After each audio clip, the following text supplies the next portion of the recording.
Hello everyone, welcome और welcome back to my channel. आज हम बात करने वाले हैं टेक्सोनॉमिकल एड्स के बारे में।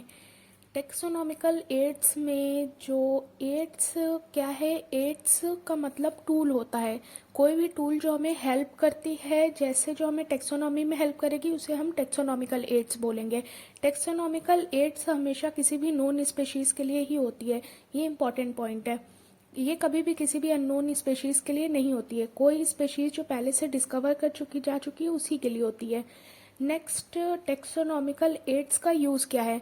टेक्सोनॉमिकल एड्स का यूज़ हम एग्रीकल्चर, फॉरेस्ट्री में, इंडस्ट्री में, बायो रिसोर्सेज को जानने के लिए और डाइवर्सिटी पर्पस के लिए यूज़ करते हैं। तो टेक्सोनॉमिकल एड का नेक्स्ट प्राइम सोर्स क्या होना चाहिए। तो जो हम प्लांट या एनिमल के स्पेशीज़ में जो हम यूज़ कर रहे हैं उसका एक्चुअल स्पेसिमेन हमारे पास होना चाहिए, तो वो प्राइम सोर्स होगा। तो नेक्स्ट जो है, जो हमें प्राइम सोर्स के लिए एक्चुअल स्पेसिमेन चाहिए, इसके लिए हमें लाइब्रेटरी में स्पीशीज़ चाहिए। फील्ड की स्टडी बहुत ज़्यादा चाहिए, इसमें बहुत रिगरस काम होता है, इसमें बहुत मेहनत लगती है। तो किसी भी स्पेसिमेन की किसी भी स्टडीज़ के लिए हमें हमारा क्लासिफिकेशन बिल्कुल करेक्ट होना चाहिए और उस ऑर्गेनिज्म का आइडेंटिफिकेशन बिल्कुल करेक्ट होना चाहिए। नेक्स्ट, टेक्सोनॉमिकल एड्स जो है वो किसी भी टेक्सोनॉमिकल फीचर को प्रिजर्व करने के लिए किए जाता है। दो चीज़ इसमें होती है, डेड और लिविंग। डेड प्लांट या एनिमल भी हो सकता है, लिविंग प्लांट और एनिमल भी हो सकता है। तो अगर डेड प्लांट है तो उसे हम हर्बेरियम में उसको हम हर्बेरियम में स्पेसिमेन में रखते हैं, जिससे हम उसका फ्यूचर में हेल्प ले सके। दूसरा है एनिमल। एनिमल या प्लांट दोनों म्यूजियम में रखे जा सकते हैं, दोनों के स्पेसिमेन रखे जाते हैं म्यूजियम में। हर्बेरियम में भी सेम स्पेसिमेन ही रखे जाते हैं। नेक्स्ट है living. Living plant botanical garden. Next है एनिमल, लिविंग एनिमल जो जूलॉजिकल पार्क, तो जू में ये रखे जाता है, आप गए होंगे। तो नेक्स्ट बात करते हैं हम हर्बेरियम के बारे में। हर्बेरियम क्या होता है इसके बारे में हम जानेंगे। तो हर्बेरियम एक स्टोर हाउस होता है जहाँ पे स्पेसिमेन रखे जाते हैं। कैसे स्पेसिमेन? Dry specimen. तीन प्रोसेस यहाँ पे होती है कि पहले किसी भी स्पेसिमेन को ड्राई किया जाता है, प्रेस किया जाता है, फिर प्रिजर्व किया जाता है। पहली प्रोसेस ड्राई करना। तो ड्राई करना इसीलिए हम इसे ड्राई गार्डन भी बोलते हैं, क्योंकि इसमें हम ड्राई स्पेसिमेन रखते हैं। दूसरा प्रेस करते हैं, प्रेस करने के बाद हम इसे प्रिजर्व करते हैं। तो वहाँ पे एक साइड में हर्बेरियम शीट देख रहे हैं, तो यहाँ पे हम प्रिजर्व करके रखे हैं ऐसी हर्बेरियम शीट में, ताकि हम आगे फ्यूचर में इसका यूज करें। तो इसकी साइज होती है 29 by 41 सेंटीमीटर। एक स्टैंडर्ड साइज ये है, ठीक है। तो ये इम्पॉर्टेंट है, ये आप याद रखिएगा। तो किसी भी हर्बेरियम शीट में एक कॉलम बनी होती है, उस कॉलम में कुछ लिखा होता है इंफॉर्मेशन। वो इंफॉर्मेशन क्या है, तो ये कहाँ से कलेक्ट किया गया है और किस डेट को ये कलेक्ट किया गया है, ये पहली बात इम्पॉर्टेंट है। दूसरी चीज़ इसमें लिखी होती है कि इसका लोकल नेम क्या है, इंग्लिश नेम क्या है और बोटेनिकल नेम क्या है। तीसरी चीज़ उसकी फैमिली के नाम क्या है। चौथी चीज़ कलेक्टर, जिस इंसान ने उसे कलेक्ट किया है उसका नाम क्या है। तो ये चार नाम इसमें होता है। एग्जैक्ट यही क्वेश्चन नीट 2016 में पूछी गई है, तो ये बहुत इम्पोर्टेंट पार्ट है, ये आप लोग याद रखिएगा। नेक्स्ट, जो हर्बेरियम जो होता है उसे हम बोलते हैं, ये स्टोर हाउस होता है किसी भी कलेक्टेड प्लांट के स्पेसिमेन का। तो इसमें हर्बेरियम शीट होती है, आप जानते ही हैं। तो नेक्स्ट जो है वो है हर्बेरियम शीट की अरेंजमेंट कैसे करते हैं। तो एक यूनिवर्सल एक्सेप्टेड सिस्टम है क्लासिफिकेशन का, जो कि बेंथम और हुकर का क्लासिफिकेशन है। हम उसके अकॉर्डिंग हर्बेरियम की शीट को अरेंज करते हैं। लास्ट पॉइंट है क्विक रेफरेंस सिस्टम।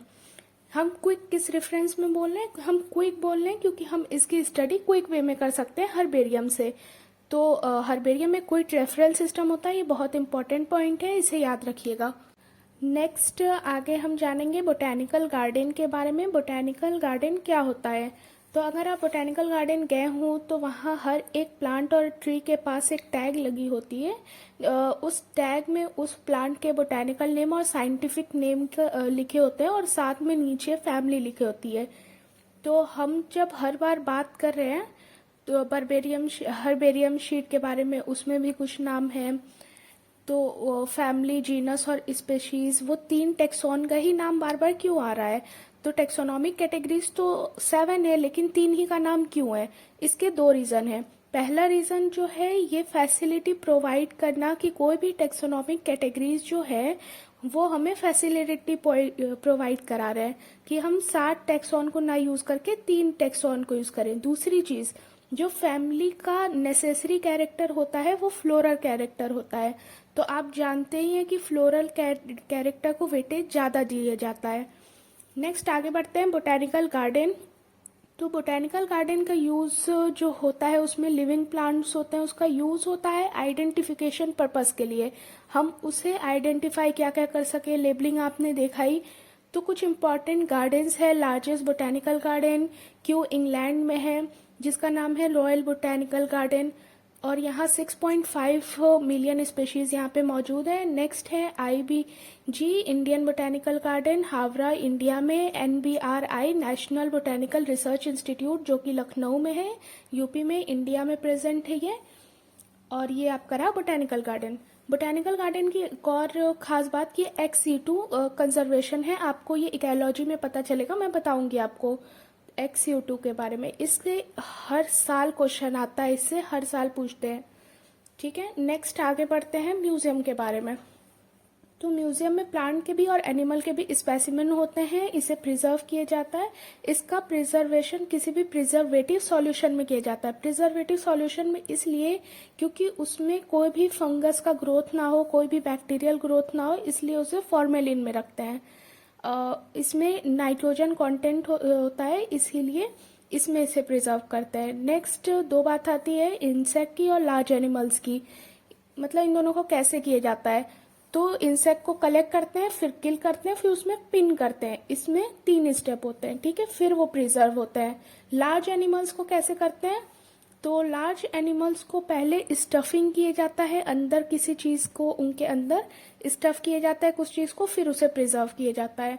नेक्स्ट है नीट 2013 में ये क्वेश्चन पूछा गया था कि एनिमल्स में जो स्केलेटन होते हैं, तो हाँ एनिमल्स में स्केलेटन होते हैं। तो एनिमल्स के फोटोग्राफ नहीं होते हैं, वहाँ क्वेश्चन आया था कि एनिमल्स के फोटोग्राफ होते हैं, तो नहीं, एनिमल्स के फोटोग्राफ नहीं होते हैं, लेकिन स्केलेटल्स होते हैं।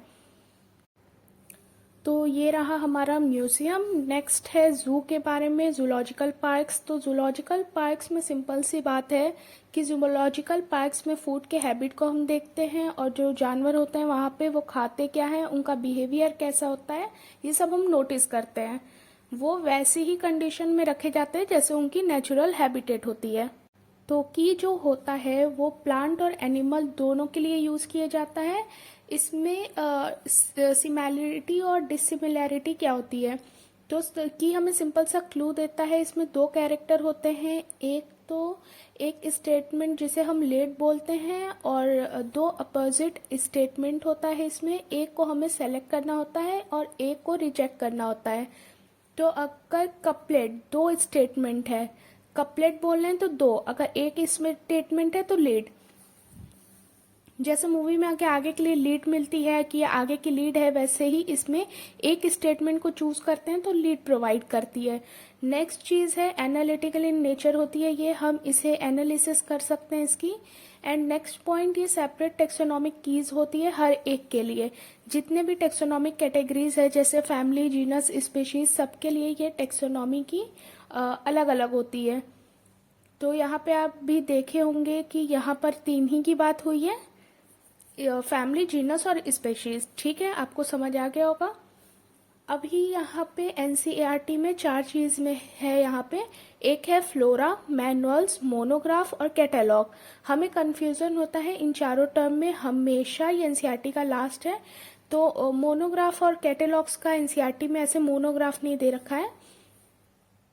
तो फ्लोरा एक सिंपल सी बुक होती है, सिंपल सा एक बुक है जिसमें इंडेक्स होता है। जैसे आपको बुक में इंडेक्स मिलता है तो यहाँ सिर्फ नाम लिखा होता है, और प्लांट का हैबिटेट क्या है, क्लाइमेट क्या है, प्लांट का डिस्ट्रीब्यूशन कहाँ है, उसमें सीजनल वेरिएशन कैसी है उस प्लांट में। तो किसी भी स्पेसिफिक एरिया के बारे में यहाँ हमें मिलता है फ्लोरा की।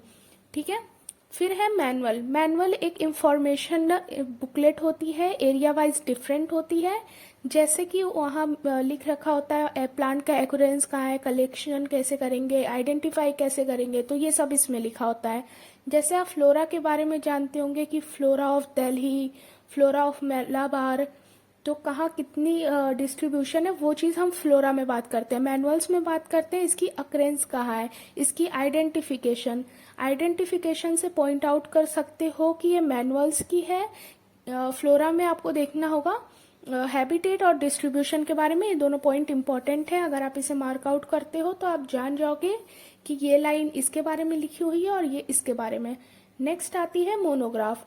तो मोनोग्राफ में हम किसी एक टेक्सॉन की इंफॉर्मेशन की पूरी डिटेल निकालते हैं। जैसे हमने निकाला फैमिली के बारे में, तो फैमिली की डिटेल डिस्क्रिप्शन हम निकालेंगे कॉम्प्रिहेंसिव अकाउंट। इसका पूरा कॉम्प्रिहेंशन होता है। जैसे जीनस और फैमिली के बारे में एक पर्टिकुलर टाइम में हम सब निकाल सकते हैं उनकी इंफॉर्मेशन, तो ये बात तो ये बात है मोनोग्राफ की।